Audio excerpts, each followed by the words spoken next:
Welcome to the Hobby to Hustle podcast. I'm Gemma. And I'm Candace. This is the podcast for creatives run by two fellow business owners who discuss the ups and downs of creative entrepreneurship. From dealing with imposter syndrome to celebrating new business milestones, we're here to talk about all of them with you.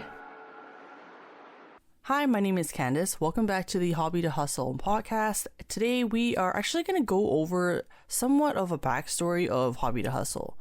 I'm with Gemma today, and like a lot of relationships, I'm the one that forgets a lot about anniversaries and stuff, so I somewhat have forgotten how we met. So I'm going to ask her about that right now. Gemma, how did we meet? So we had a meeting back in, I think it was July 2021. So we both had a mutual creative who wanted to interview us about some things she was working on in her business. And she suggested that we actually have a separate call to introduce ourselves because we'd just recently quit our full-time jobs and we're working on our creative businesses full-time. Oh, okay. Yeah, see, I remember that part, and I remember messaging you on Instagram and going like, do you want to meet? I'm starting to think whether or not it was Dina, who was the coach that put us together, that made me go like, you need to do it. Like right now. Oh, did she give you an extra nudge? I don't know. Because then that seems so out of character for me to just reach out. At that time I was working full time or just quit or something like that. And so I was definitely more social. But afterwards, Monday meetings became, it's probably Tuesday meetings, but now it's Monday meetings, started on a regular business. Or not business, meeting thing. Regular basis. Basis, thank you. You also skipped a step as well because we had that initial meeting, and I've met with a few creatives just like a one-off, and it was actually you that said, we should meet again. And I was like, yeah, cool. I hadn't even thought about it in honesty. And look, now that I know you as well, that feels really out of character because you were probably so stressed in that first meeting because you didn't know me at all. Clearly I was super likable and you thought, okay, I'm going to hold on to Joe. Yeah, like, because if I don't vibe with someone well, I can't see myself even talking to them, only because then I will feel really stressed. Do you think you need someone that is kind of more confident, that leads conversations? Or like what do you think helps for you to make friends with someone? Just getting to know you a bit better, Candace. So like for example, let's say I went to the UK. Yeah. Right? And you and I were like, or you said, we're going to go to a party, and it's a networking party where it's other artists. So everyone already has a big thing in common, right? And you're going to try to have fun. Like, you told me that, and I'll be like, okay, I might hate you, like subconsciously hate you for a little bit. I probably will. I'm not going to lie about that. But then at the party, I'll stick to you, and I'll only talk to the person that you are talking to. So if you walk away, I'm walking away. Yeah. No, I get that. I'm actually really shy when it comes to networking, which is really ironic because I promote it quite a lot. And I now run a networking group. Yeah, you do. So although I run a networking group, I'm still really shy. And actually, I like running networking opportunities because people tend to approach me rather than me having to approach other people, which is what I find a bit scary. Yeah, so then I can just piggyback off of that. Because I'm worse than you, apparently.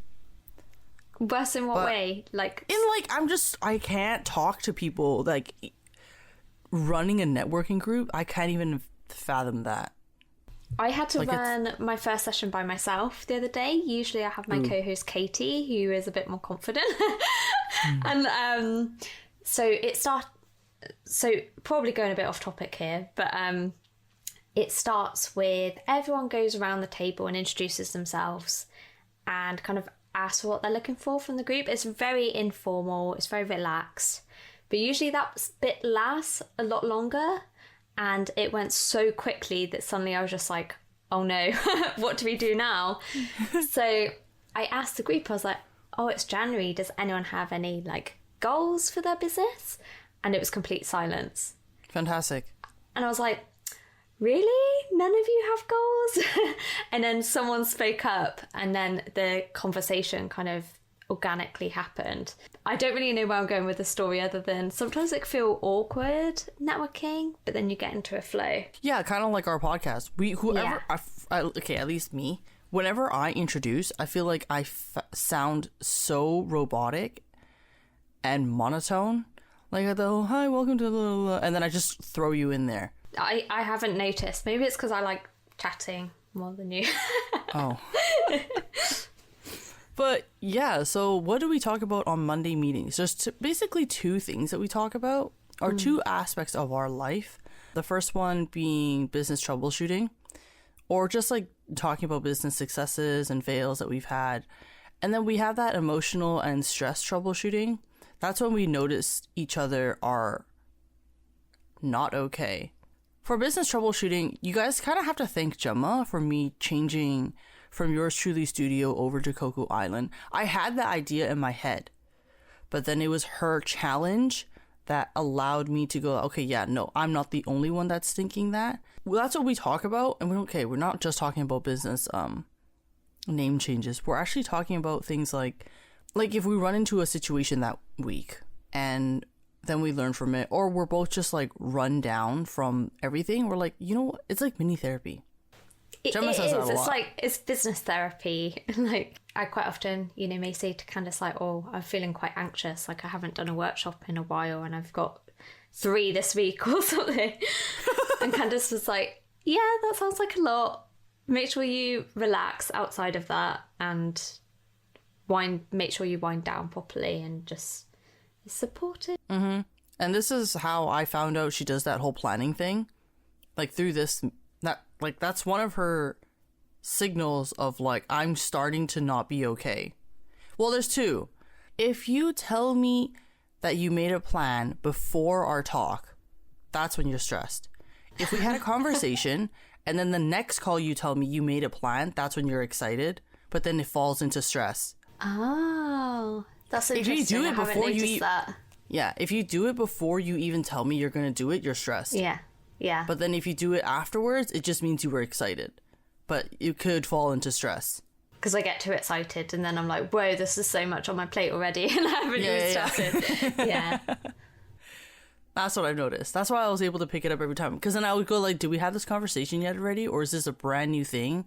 It's so funny. I know at this point, it probably is a meme or an inside joke of our podcast that you overplan. But like, I don't know if people know how serious it is. So I like to create an annual plan, and I feel I'm kind of laughing because, yeah, I've created quite a detailed plan for the year ahead. So guess how many pages it is, Candace? Realistically? Yeah, guess how many pages my plan is. Maybe 27? You're close. Because normal people, it's like 5. Just let you know. Mine's 37.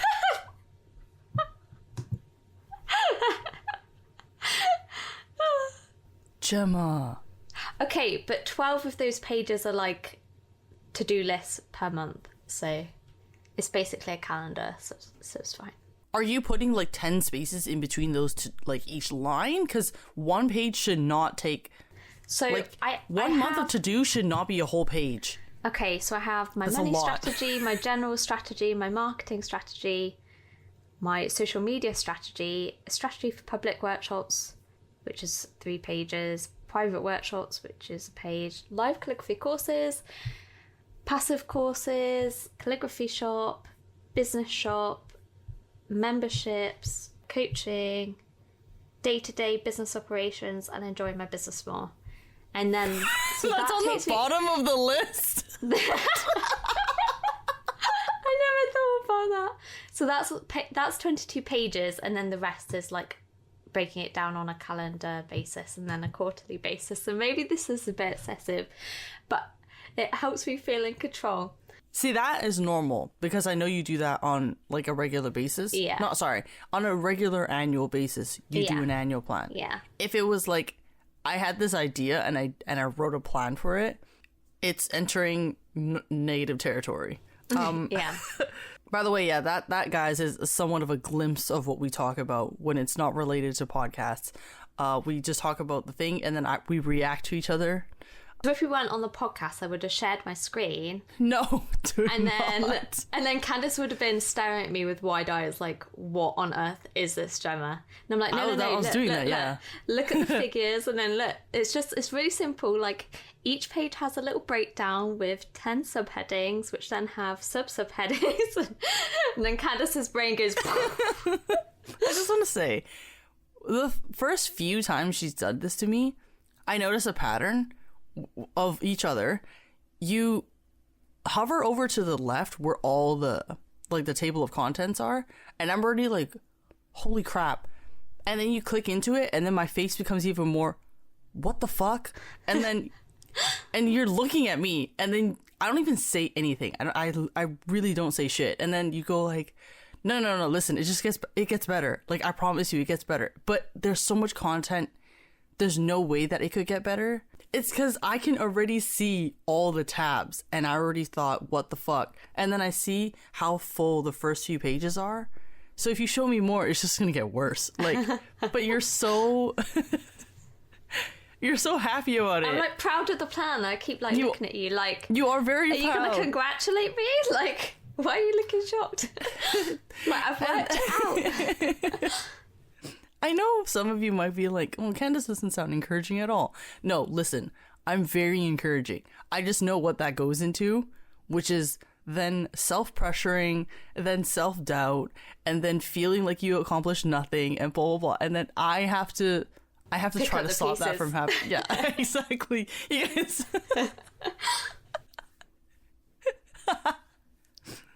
But there are times in our calls where we like really help each other out. I did make some business changes, like no longer renew my personal website that I have, which means everything that goes to my Instagram or whatever, the Linktree stuff, we'll have to redo. I think I actually might close my Facebook pages and groups as well and start fresh. Start fresh? Mm-hmm. Because it's about stationery. Wait, are your groups not already about stationery? No, it's about stationery, so I don't want it to be about stationery, if that made sense. What would it be? Just about Kit and Dino.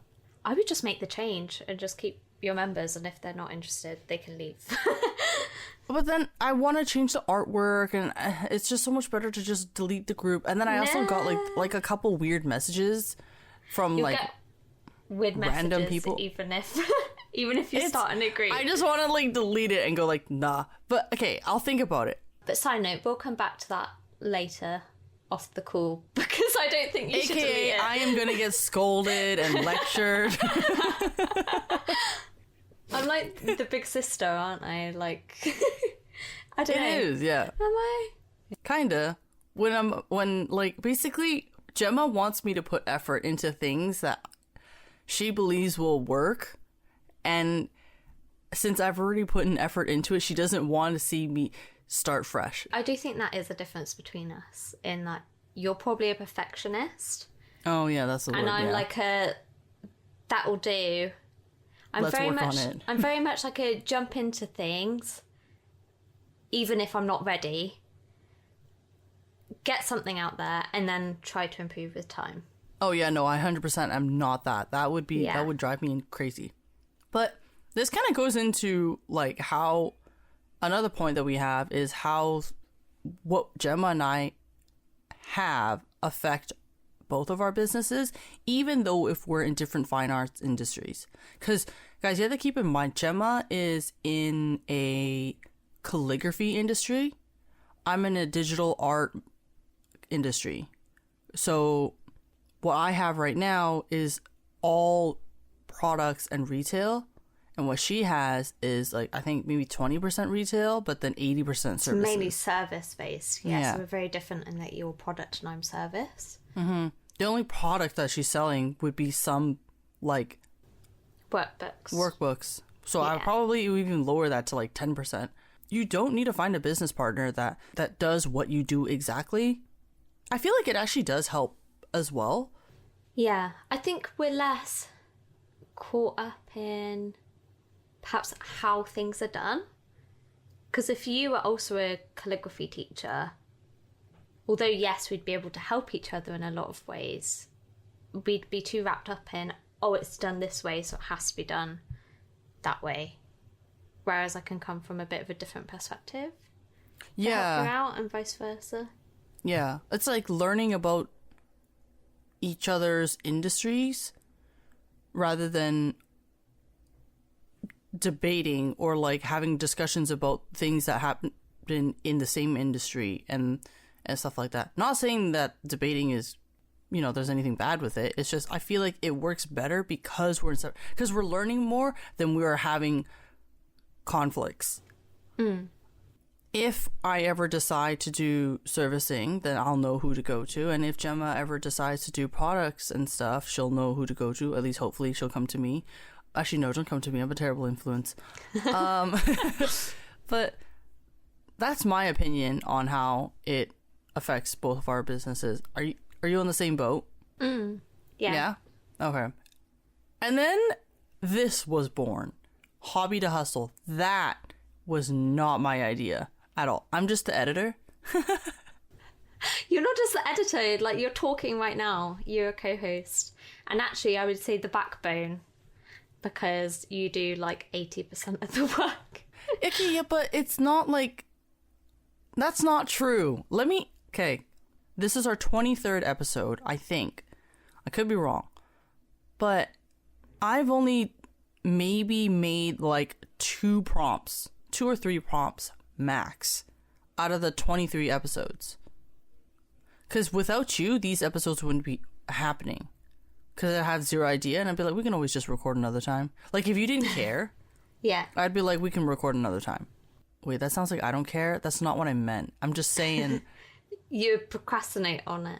Yeah. So you're the backbone of it. I think it kind of sums up our friendship in the sense that, again, I was like, let's do this brand new thing, like right now. And you're like, do I have to? And then I convince you. I'm looking at our Trello board right now, and in the ideas tab, none of that was mine. You know how I know? Because I didn't even know how to put those colors on until like recently. Yeah, it just makes this work because I love working with Adobe products. Adobe, please sponsor me. You have no idea how many hours I have on your products. Holy crap. Like, but yeah, I am fine with working with Adobe stuff. I love working with Adobe things, and I like doing back end stuff and technicalities of stuff. Gemma likes to come up with ideas. So Hobby to Hustle, though it was her idea, I do like doing the stuff for it. That's good. Do you still get anxious about recording? Sometimes. Is it mainly just the intro? Because I know when you're introducing, you get nervous, but do you find the nerves go once you're in the flow of things? Kind of. I also feel like I talk too much. Yeah, I don't notice that. But... Yeah, but I can see it because I'm the editor. Yeah. I can literally see there are more green waves than there are purple waves. So then I start cutting me out. I actually start, like, I'm just like, oh, I have to actively remember not to talk so much because then I have to go back and cut everything out. I cut out at least 30% of the shit that I say. 30%? 30%. I'm not joking. That's why it sounds like you don't talk much. Or that's why it sounds like you talk more. Because I cut out 30%. Or maybe not 30%, like 20%. It's still quite a lot. And then for you, I only cut out like maybe 5%. Yeah. Probably less than. The next point I kind of want to bring up is something that we kind of touched base on already, which is having a biz bestie. So, obviously my opinion on it is you should have one. It's great for you. It's great for networking, but it wasn't just about like work. I think it's always good to have someone that you can talk to regarding your business. When we say biz bestie, we're not talking about people who just talk about business. Like Gemma and I play games together when we can. we do talk about our personal lives. Like, Gemma knows what I want as my day-to-day life kind of thing. Like, I tell her, I want my day-to-day life to be working on this stuff so I can do these things with Will. And then I'll go into detail of, like, what I want to do with Will, like, why it's important to me. Like, I give her context. I don't just go, like, oh, just so I would have more personal time. Like, that, to me, is not really a biz bestie. We don't have, like, we have boundaries with each other, but we're also super open with each other. I don't think we have many boundaries. Yeah, like, we don't. I don't think we've ever, like, reached a point where we're like, oh, I don't want to discuss that with you. Or, yeah, like, you're getting on my nerves a bit. I don't think we've ever had that, which is lucky. Yeah. Honestly, I think it's one of those situations where we've been through so much rough patches with each other in regards to what we've done in our life. That sentence didn't make sense. I get what you mean. We know each other very well, including the ups and downs, and we've been there for each other a lot. Yeah, so that's why we kind of understand. I like how Gemma always understands what the heck I'm talking about, even though I don't know what the heck I'm talking about. Like, I've said before, I speak Candace. Yeah. So that's why I think having a biz bestie is good. It's also very therapeutic. We already mentioned that. It's I can't stress enough that therapy is already expensive. If you have someone that both of you are happy to have these kind of conversations with, it would help a lot. Like a lot. You won't feel alone. Because I think one of the worst things about running a business is if you felt alone and the only answers or people that you can go to is if you talked about it on a forum. Nothing wrong with that.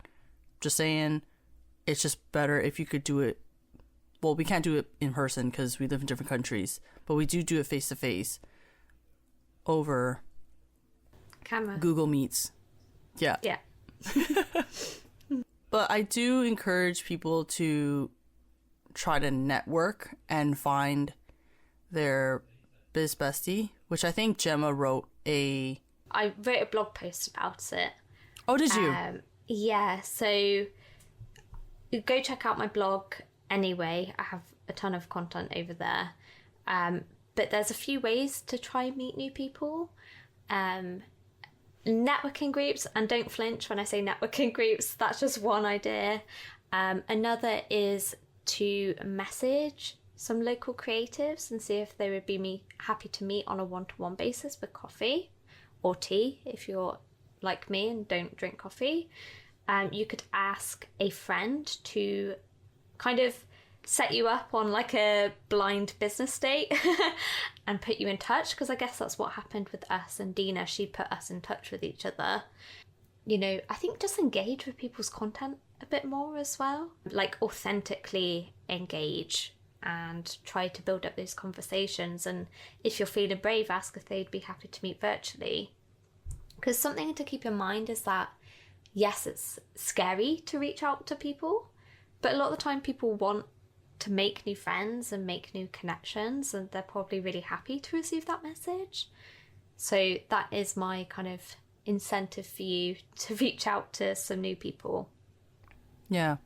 I also think it's best if you reach out to someone that you believe is on the same, not balance, on the same level as you.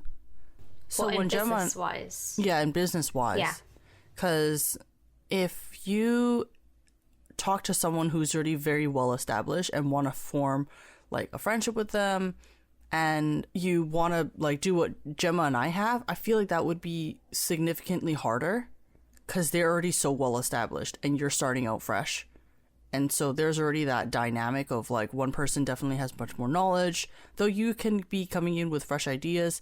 There's just that unbalanced dynamic where Gemma and I both starting out new. We're both trying to figure things out. So it's much easier to talk to someone who is on a similar level as you. And yeah. So something I also want to say not to do is use the term pick your brain, because I can't remember where I heard this, but another artist said they'd received a message from someone saying, hey, I'd love to meet, I'd love to pick your brain, and it kind of rubbed them the wrong way a little bit. Mm-hmm. And I do understand that, because that indicates that it's going to be one way and that you're expecting to be mentored. Which, you know, if you want mentorship, that's a different context for reaching out to someone. If you want it to be a friendship, then it needs to be mutual. You can't go into it expecting anything. You know, you can't be thinking straight away, oh, what can I get out of this? In terms of like business and stuff, it needs to be genuinely being open-minded, wanting to reach out to new people. Yeah, it shouldn't be a relationship where you are hoping to gain more and you don't care about how much you give them. Like, for example, if I'm flaking on Gemma, which I do a lot, I do that like at least 30% of our relationship. She knows that. She knows when I'm just like, she's still dead asleep. Do I feel guilty about it? Of course I do. But do I also understand that Gemma probably wouldn't get mad at me? Yes, but I also wouldn't do that to her like 5 times in a row, unless if I'm dying. And then she's like, okay, yeah, no, she's just dying. Yeah, I think like if you did it to me 5 times in a row, it probably wouldn't even get to that point. I'd be like, Candace, you haven't like met with me for the last like couple of times. Are you okay? Maybe sleep. Maybe stop playing horror games till like 4 a.m. in the morning when you're really scared of horror games. Oh my god. Wait, hold on. Side note, I genuinely thought, okay, I hope some of you guys have played this game called Lethal Company. It's very fun. It's a horror game. It uses a mic. For some reason, I thought I heard the laughing from the girl in the red dress. Oh, I had a dream with the coil head in the other day. Oh my god. They're It's monsters horrible. in the game, just FYI. But yeah. Yeah, I think, yeah, I don't get mad because, again, I know the context of your life in that you go to bed really late. And actually, although we meet at 11 a.m. your time, that's like tough for you, like, because you go to bed so late. Like the other night, Candace stood me up, and I was on a call with my friends whilst I was waiting for her, and they were like, oh, are you joining the chat? I'm like, I don't think she's going to show. And they're like, oh really? I'm like, yeah, I'm pretty sure she's still asleep. I'll probably be up in like 10 minutes. And it was true, I was asleep. Yeah. It's like mutual, you know. It's Yeah. not just you that may delay it, it's also me. But that's the benefit of working for ourselves, and having such an understanding, like friendship, that we can work with each other. There's no anxiety to Yeah. it. Yeah, I agree. 10 seconds of what just happened is going to get cut out. But Gemma and I were just saying how I'm like, I suggested, should I wrap this up? And then I quickly changed it to, sorry, I meant, should you wrap this up? And then Gemma was like, no, you should wrap this up. So we're going to wrap this up. Today, we talked about the backstory of Hobby to Hustle and kind of more of a behind the scenes of how Gemma and I have met and what we talk about when it's not about the podcast or recording for a podcast. So we went over meeting on a weekly basis, emotional and business like troubleshooting, how we hang out with each other outside of like business related things, and how it's actually beneficial to meet with someone that is in a somewhat similar industry but not necessarily in the same industry, so you can learn about each other more.